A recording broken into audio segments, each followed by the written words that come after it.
Bonjour et bienvenue dans l'Hebdo, votre récapitulatif en 15 minutes chrono des temps forts de la semaine. En ce long week-end de Pentecôte, il y a du monde sur les routes et plus encore à l'extrême sud du département. Le pont du Brau, qui relie la Vendée à la Charente-Maritime, est à l'arrêt en position ouverte depuis plus d'une semaine maintenant. L'important trafic de véhicules est dévié sur la commune de Maran, littéralement asphyxié par la circulation. Une situation qui pourrait durer encore plusieurs semaines. Notre journaliste Agathe Poulet s'est rendue sur place pour faire le point. Pas de temps à perdre pour les équipes du département qui sécurisent le site après la panne du pont-levis jeudi dernier en plein week-end d'Ascension. Aujourd'hui, nous avons mis en sécurité le tablier qui était en position instable pour rétablir la navigation dans un premier temps. Là, nous avons extrait le vérin pour examen en atelier. On voit la tête qui est cassée sur l'articulation haute. Le vérin de 5 tonnes qui permet de lever et descendre la plateforme est expertisé à La Rochelle pour savoir s'il est réparable ou non. Un facteur important qui joue un rôle essentiel sur le calendrier pressenti. Si le vérin est réparable, ça peut aller très vite. Si le vérin n'est pas réparable, ça, on saura ça à la fin de la semaine. Tout est flou, là, voilà. Tant qu'on n'aura pas les résultats de la réparation ou pas réparation du vérin, tout est bloqué par rapport à ça. La Charente-Maritime et la Vendée espèrent établir la circulation au plus tôt le vendredi 16 juin. En reliant les deux départements, le pont du Brau est un axe majeur avec une fréquentation de 12 500 véhicules par jour, dont 15% de poids lourds. C'est un axe majeur sur le volet économique, donc on sait très bien que les usagers du quotidien sont perturbés. On prévient de façon très anticipée pour que les gens ne viennent pas s'engouffrer vers là. Évidemment, le chemin privilégié reste Maran. On y travaille pour peut-être proposer une déviation plus longue, on va y réfléchir. À quelques kilomètres du pont, la commune de Maran devient la déviation principale. Déjà réputée pour ses embouteillages, la ville voit sa fréquentation doubler, entraînant un véritable impact économique. On a ouvert les feux, on a mobilisé la gendarmerie. Pour autant, on voit bien que les véhicules affluent de tous les côtés, mais il n'y a qu'un axe principal qui traverse Maran, c'est la rue d'Aligre, et aujourd'hui elle est complètement embolisée. Mes commerces me disent que c'est moins 30% d'activité, on s'en sort pas. Et puis à l'autre bout de la ville, j'ai une usine qui produit des bateaux, des catamarans, et qui me dit moi je ne peux pas les sortir ni par l'eau ni par la terre, je fais comment? Voilà, donc aujourd'hui j'ai 320 emplois en gros qui sont en suspens, qui sont suspendus à ce pont qui a du mal à redescendre. En fonction de l'avancée des expertises et des interventions sur le pont, la circulation et la navigation devront revenir à la normale à partir de fin juin. Un projet de remplacement du pont est déjà programmé pour 2024. À midi pile, ce mercredi, le hall d'accueil du centre hospitalier départemental de La Roche-sur-Yon s'est rempli de soignants. Infirmiers, médecins, aides-soignants, tous étaient réunis pour une minute de silence en hommage à Karen Mézineau, cette infirmière de 37 ans, poignardée à mort lundi au CHU de Reims, mais aussi en mémoire des 3 jeunes policiers de Roubaix décédés dimanche matin dans une collision. 2 événements tragiques, marqueurs d'un service public dégradé et de plus en plus touché par les violences. Si ce rassemblement n'a duré que quelques minutes, il était en tout cas fort en émotion pour le président du CME. C'est très important de montrer qu'on est solidaire à la fois pour la famille et l'ensemble de tous les collègues et de la communauté hospitalière dans son ensemble vis-à-vis de cette agression et puis de ce décès tragique. C'est tout un regroupement des agents de la service public, c'est l'autorité en fait, si vous voulez, que ce soit policière, qu'elle soit judiciaire, et puis les soignants qui sont c'est tout le service public qui est mis à mal. Ça vient de manière groupée, c'est vrai, et ça vient rajouter à cette émotion. C'est dans ce contexte qu'Agnès Firmin-Lebaudot, ministre déléguée à la Santé, était en visite jeudi matin au centre hospitalier Loire-Vendée-Océan de Challans. Évidemment, la question de la sécurité du personnel a été mise sur la table. 2 sujets me préoccupent, la sécurité des professionnels de santé et la santé des professionnels de santé.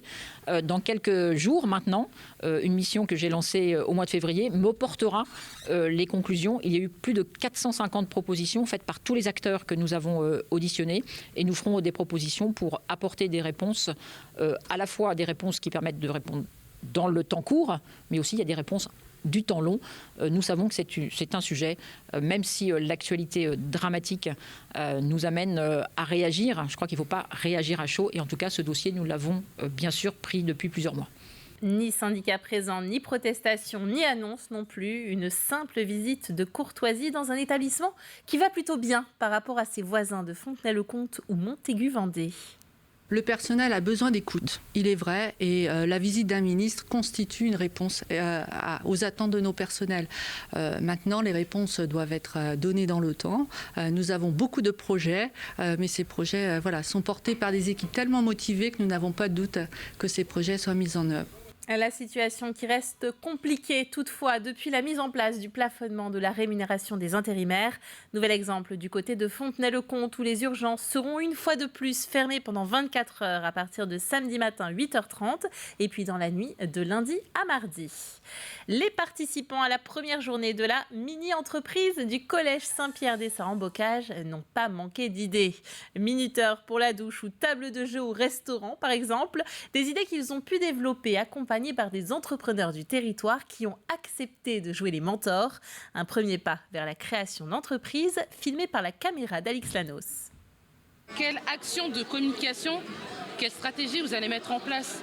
Comment améliorer son territoire ? C'est la thématique du jour pour ces 137 élèves de 4e qui doivent imaginer un concept, un service ou un produit qu'ils vont développer tout au long de la journée pour créer leur mini-entreprise. Alors nous, notre projet, c'est des trottinettes électriques en libre service. Elles ne seront pas gratuites, mais pour les prendre, on aura un abonnement qui sera d'environ 55 € par mois. Chacun y va de son idée et laisse parler sa créativité. Mais le travail d'équipe, c'est aussi ne pas toujours être d'accord. On n'est pas d'accord sur l'abonnement famille. Moi, je pense qu'il faut le mettre plus cher, mais ils pensent qu'il faut le mettre moins cher. Donc il faut trouver un terrain d'entente. Et pour ça, chacun des 16 groupes de travail est accompagné par un mentor du monde de l'entreprise. Des professionnels qui vont tenter de leur faire se poser les bonnes questions. Alors là, c'est quel est le cœur de leur métier, pour savoir vraiment quel est l'essentiel de leur savoir-faire et comment ils vont développer leur structure par rapport à ce cœur-là. Et après, réfléchir sur les problématiques. Est-ce qu'ils vont être juste des fournisseurs, des partenaires, s'ils vont développer, tout créer, tout mettre en place et savoir où ils vont pouvoir trouver les défauts ou pas les défauts, les qualités de leur société. Une véritable mise en situation pour rapprocher le monde de l'entreprise du monde éducatif. Ça permet de leur développer leurs compétences, travail d'équipe, travail d'initiative, responsabilité. C'est pour, solliciter un peu leur esprit d'entreprendre pour plus tard, leur dire qu'il n'y a pas de limite et que toutes les idées sont bonnes. Et des idées, il y en a. Une boîte de distribution de médicaments intelligente, un minuteur pour la douche ou encore une application pour inciter à recycler. De l'idée au slogan, en passant par les partenaires et la communication, les élèves vont donc travailler toute la matinée autour de leur projet, questionner son éthique pour le mettre en forme avant le grand oral. Cet après-midi, les 16 groupes vont présenter à l'oral leur projet et il y aura différents prix attribués aux élèves par un jury de 3 personnes, une personne du Crédit Agricole, une personne d'Entreprendre pour apprendre et moi-même. Une première étape avant l'ouverture d'une option mini-entreprise l'année prochaine au Collège Saint-Pierre. Les élèves de 3e travailleront tout au long de l'année à la création d'un produit, de l'idée jusqu'à la commercialisation. À Bouin, la digue du Dain vient d'être inaugurée. 4 km de protection contre les assauts de la mer maintenant comme neuf. L'ouvrage qui protège les polders derrière était vieillissant et comme lui, la culture du risque s'érodait un peu avec le temps. Il fallait donc absolument renforcer ce mur de pierre qui protège jusqu'à Chaland. Cette digue, elle est un ouvrage majeur pour notre territoire. Elle a été construite par les Bouinais, elle est propriété de la ville. Elle protège l'île de Bouin, les activités de Bouin, mais elle protège bien plus largement le territoire du bassin versant de ce que l'on appelait auparavant le golfe de Machecou. Donc cela protège bien sûr Chaland, mais également une partie du Marais breton.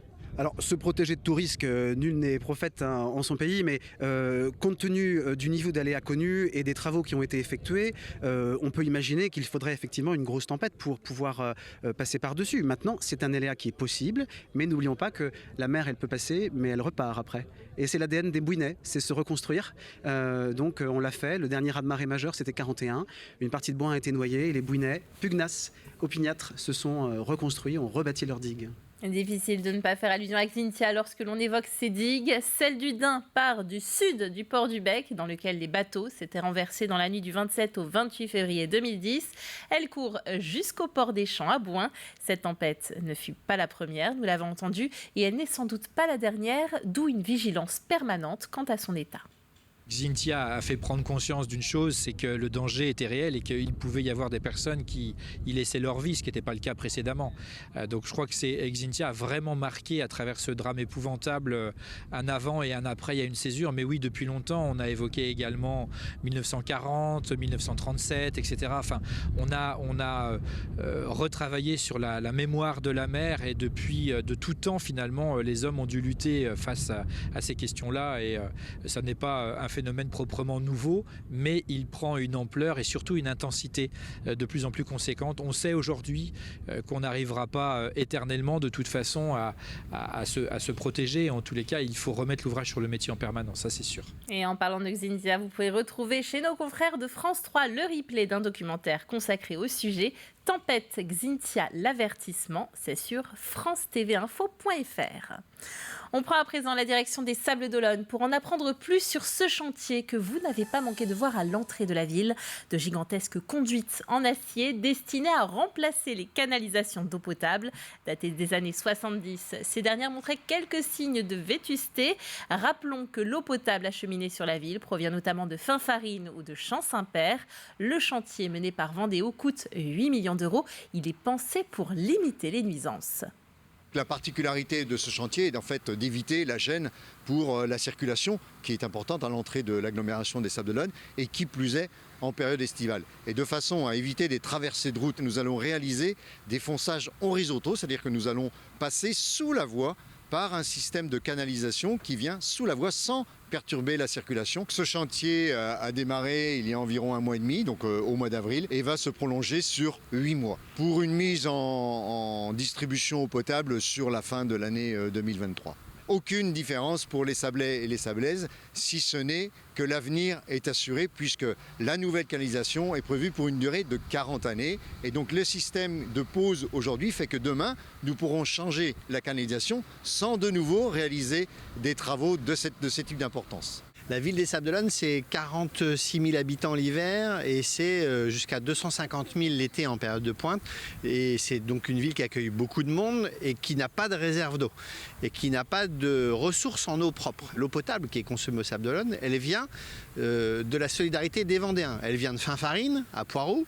Elle vient parfois de beaucoup plus loin, parfois même de Mervan l'été lorsque on est en situation de sécheresse. Donc ici, la canalisation qui est construite par Vendéo, c'est l'artère qui alimente les 250 000 personnes qui sont aux Sables d'Olonne l'été. Elle était un peu vieille, elle avait mon âge, pas loin de la cinquantaine, et donc il était prudent pour sécuriser l'alimentation en eau potable des Sablais, des touristes, des visiteurs, des Vendéens, de la renouveler. C'est ce que fait Vendéo. Culture. Du 1er au 3 juin, l'association Rêve d'Itac présente la 3e édition du festival de court-métrage Rêve de court à Benay. Parmi les 120 films envoyés par des professionnels et amateurs, 8 ont été retenus ainsi que 5 scénarios. Mais l'événement commence en réalité dès aujourd'hui, tous les soirs à 20h30. Et ce, jusqu'au 30 mai, les spectateurs sont invités à venir découvrir gratuitement la sélection de courts-métrages à l'auditorium du Transfo et voter pour les films en compétition.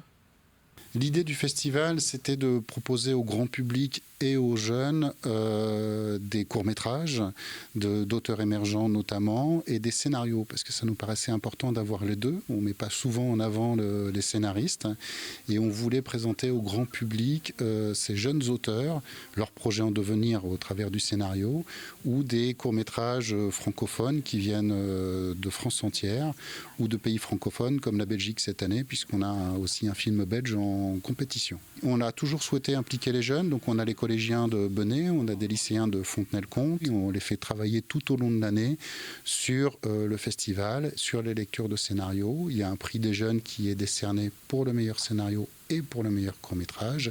Avec la pandémie, l'événement n'a pas eu lieu depuis 4 ans. Pour la 23e édition de sa fête de la Meunerie à Rive-d'Autis, plus de 700 bénévoles costumés accueillent les visiteurs avec un village 1920 sur un site de plus de 7 hectares. Animations, concerts et déambulations vont se succéder. La fête attire généralement entre 5 000 et 7 000 personnes. Une remontée dans le temps au début du siècle dernier où vous pourrez découvrir les métiers de nos aînés, l'école, la ferme, les bestiaux, les conscrits, la guinguette avec en point d'orgue le moulin à eau qui sera en fonctionnement pour l'occasion. C'est donc ce week-end. Ainsi s'achève cet hebdo. Merci de nous avoir suivis et à très bientôt.